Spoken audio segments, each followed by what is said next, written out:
किनकि the voice of नेपालले दर्शकहरूलाई झुक्क्याएको छ। कोच प्रमोद खरेल किन आउट भएको, तर दुवैजना कोच नभइसकेपछि अलिकति हामीलाई चाहिँ अलि चित्त नबुझेको हो। अलिकति दुःख लागेको भनेको चाहिँ कोच राजु लामा पनि नभएको र कोच प्रमोद खरेल पनि नभएको। ब्लाइन्ड अडिसन कहिले बाटा प्रसारणमा आउँछ युट्युबमा, दुखेसो नपोखम पनि कसरी क्या। हेलो नमस्ते, welcome another video, another vlog and another report. I hope तपाईँहरू सन्चै हुनुहुन्छ होला भन्ने आशाका साथ फेरि पनि म उपस्थित भइसकिएको छु जेएस न्युज सोसा जीवन गलान। Finally the voice kids Nepal season 4 मा कोचको भूमिकामा को रहने उक्त कुराको खुलासा गरिसकिएको छ र सँगै the voice kids Nepal season 4 को ब्लाइन्ड अडिसन कहिले बाटा प्रसारणमा आउँछ युट्युबमा भन्ने कुराको पनि खुलासा भइसकिएको छ।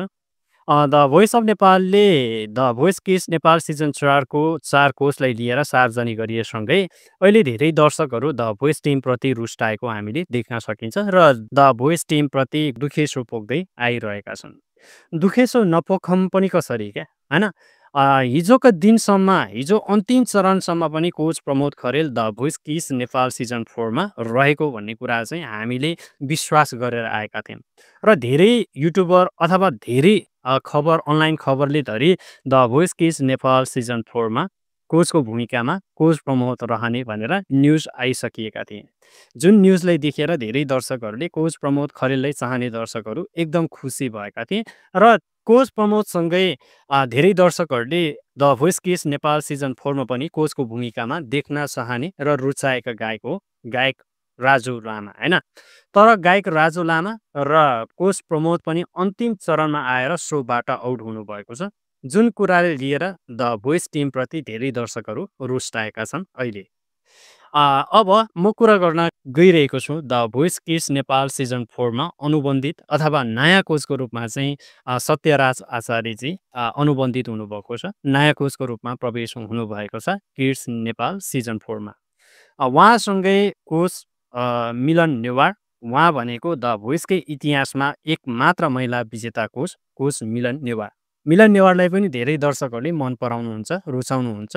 उहाँप्रति मान्छेहरू, सबै दर्शकहरू पोजिटिभ नै हामीले देख्न सकिन्छ र मिलन नेवारपछि मेलिना राई एकदम चर्चित नै हुनुहुन्छ र खेम सेन्चुरी भनेको the voice of Nepal season 6 मा अनुबन्धित भएको र नयाँ कोचको रूपमा पनि प्रवेश हुनुभएको र त्यो सिजन पनि उहाँले जित्नु भएर एउटा बलियो रेकर्ड राख्नुभएको एउटा गायक हो। 3 कोचमा जुन सबैजना एकदम पोजिटिभ रूपमा थिए, जुन सत्यराज आचार्यजी प्रवेश हुने ठाउँमा चाहिँ कोच प्रमोद खरेल रहेको भनेर लगभग पक्का-पक्की नै भइसकिएको थियो। तर अन्तिम चरणमा आएर कोच प्रमोद खरेलको स्थानमा चाहिँ हाम्रो चर्चित गायक सत्यराज आचार्यजी प्रवेश हुनुभएको छ। हुन त सत्यराज आचार्यजी किन प्रवेश भयो र कोच प्रमोद किन आउट हुनुभयो भन्ने कुराको खुलासा भने न द भोइस टिमले दिनुभएको छ, न त अनलाइन खबरले नै उल्लेख गरिएको छ। जुन कुरालाई लिएर धेरै दर्शकहरूको मनमा विभिन्न प्रश्नहरू उब्जिरहेका छन् अहिले पनि। तर द भोइस अफ नेपाल अर्थात् अनलाइन खबरले पनि अन्तिम चरणसम्म पनि अब the voice of Nepal kids season 4 मा कोच प्रमोद रहेको भनेर एउटा न्युज त उल्लेख गर्नुभएको थियो। तर जुन न्युज उल्लेख गर्नुभएको छ र त्यही न्युजले पनि फेरि कोच प्रमोद आउट हुनुभएको छ भनेर एउटा न्युज राखिसकिएपछि कोच प्रमोद खरेल किन आउट भएको भन्ने कुरा पनि उल्लेख गर्नुभएको भए धेरै दर्शकहरूले आफ्नो जिज्ञासाहरू मेटाउन सक्थे। जुन कुराले लिएर अहिले द भोइस टिमप्रति नै विभिन्न आलोचना र विभिन्न प्रश्नहरू गर्दै आइरहेका छन् दर्शकहरू। आखिर किन आउट भए कोच प्रमोद खरेल, अन्तिम चरणमा आएर त्यो पनि किन आउट भयो भनेर धेरैले प्रश्नहरू गर्न थालेका छन् र धेरै दर्शकहरू रुष्टाएका छन्। हुन त सत्यराज आचार्य योभन्दा द भोइस अफ नेपालको सुरुवाती चरणमा उहाँ एउटा आफ्नो प्रस्तुति दिएर सोमा उपस्थित हुनुभएको थियो।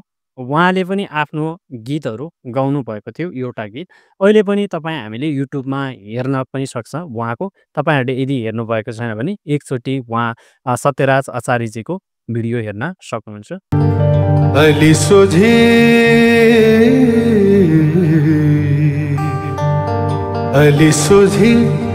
आली आली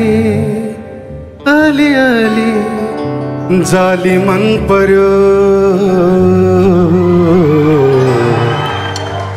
जुन भिडियो सार्वजनिक भइसकिएपछि धेरै दर्शकहरूले सत्यराज आचार्यजी पनि अब द भोइसको टिममा र द भोइस अफ नेपालमा एउटा कोचको भूमिकामा हामीले देख्न पाउँछन् कि भनेर धेरैले आँकडा गर्नुभएको थियो। तर धेरै सिजन सक्यो तर सत्यराज आचार्यजीलाई द भोइस अफ नेपालको इतिहासमा अथवा द भोइस अफ नेपालमा कहिले पनि कोचको भूमिकामा देख्न पाएका थिएनन्। फाइनली द भोइस किसमा चाहिँ देख्न पाएको छ, the voice kiss Nepal season 4 मा चाहिँ।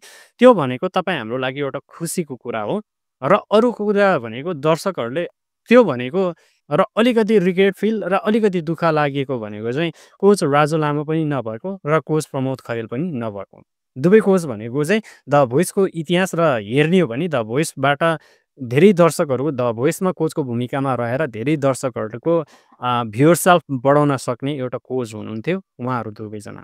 तर दुवैजना कोच नभइसकेपछि अलिकति हामीलाई चाहिँ अलि चित्त नबुझेको हो जस्तो मलाई लाग्छ। हुन त सत्यराज आचार्यजी पनि एकदम पपुलर गीतहरू नेपाली सङ्गीत क्षेत्रमा दिइसकिएको एउटा व्यक्तित्व हुनुहुन्छ उहाँ पनि, होइन? उहाँले पनि द भोइसको इतिहासमा र द भोइस अफ नेपालमा आएर आफ्नो प्रस्तुतिहरू दिएर पनि धेरै दर्शकहरूको मन जित्न सफल हुनुभएको थियो। जुन सत्यराज आचार्यले जस्तै प्रविशा अधिकारीजीले पनि द भोइस अफ नेपालमा इन्ट्री गर्नुभन्दा अगाडि र द भोइस अफ नेपालमा कोचको भूमिकामा प्रवेश हुनुभन्दा अगाडि आफ्नो प्रस्तुति दिनुभएको थियो। जुन प्रस्तुतिलाई धेरै दर्शकहरूले रुचाउन सफल र मन परिसकिएपछि मात्र उहाँ द भोइस अफ नेपालमा एउटा कोचको भूमिकामा प्रवेश गर्नुभएको थियो।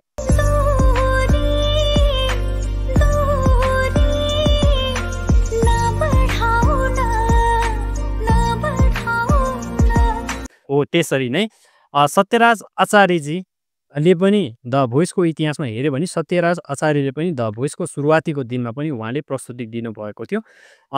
त्यस अर्थमा हामीले हेर्ने हो भने उहाँलाई पनि एउटा द भोइस अफ नेपालमा कोचको भूमिकामा ल्याउनुपर्छ भनेर द भोइस अफ नेपालको टिमले चाहिँ उहाँलाई पनि उहाँसँग पनि एउटा राम्रो सम्बन्ध बनाएको हामीले देख्न सकिन्छ।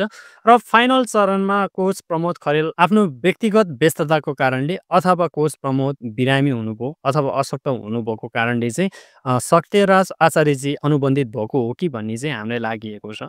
यस season the voice kids Nepal season 4 को लागि 1000 भन्दा धेरै प्रतियोगिताहरूले डिजिटल अडिसन दिनुभएको मध्येबाट 100 जना प्रतियोगीहरू अघिल्लो चरणको लागि छनौट हुन सफल भएका छन् र अघिल्लो राउन्डको लागि छनौट हुन सफल 100 जना प्रतियोगीहरू मध्येबाट 48 जना प्रतियोगीहरू मात्र अघिल्लो चरणको लागि छनौट हुनेछन्। भनेपछि ब्याटल राउन्डको लागि 48 जना प्रतियोगीहरू मात्र छनौट हुनेछन्। यस अर्थमा हरेक कोचको भूमिकामा रहनु भएको र हरेक कोचले आफ्नो टिमबाट 12 जना प्रतियोगीहरू अघिल्लो चरणको लागि लान पाउनेछन्, है त। यसपालि यस्तो नियम छ। अब the voice kids Nepal season 4 को लगभग the voice kids Nepal season 4 अबको 2 सप्ताहपछि चाहिँ प्रसारणमा ल्याउने द भोइस डिरेक्टर लक्ष्मण पौडेलले बताएको भनेर अनलाइन खबरले छापिएको छ।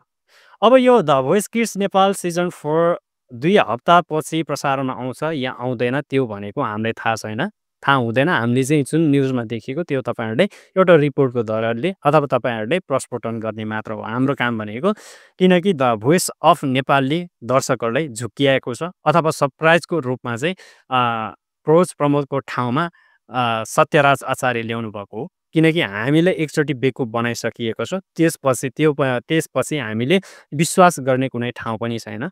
त्यही भएको कारणले 2 हप्तापछि the voice kids Nepal season 4 प्रसारणमा आउँछ या आउँदैन त्यो हामीले हेर्न बाँकी नै रहेको छ। तपाईँहरूलाई the voice kids Nepal season 4 मा अनुबन्धित हुनुभएको र नयाँ कोचको रूपमा प्रवेश गर्नुभएको सत्यराज आचार्य कस्तो लाग्छ? सँगै the voice kids Nepal season 4 मा कोचको भूमिकामा रहने भनेर आएका हामी अन्तिम चरणसम्म पनि कोच प्रमोद खरेल होला भन्ने आशा थियो। कोच प्रमोद खरेल किन आउट भयो होला जस्तो लाग्छ? तपाईँको प्रतिक्रिया भने पक्कै पनि कमेन्ट मार्फत दिनुहोला।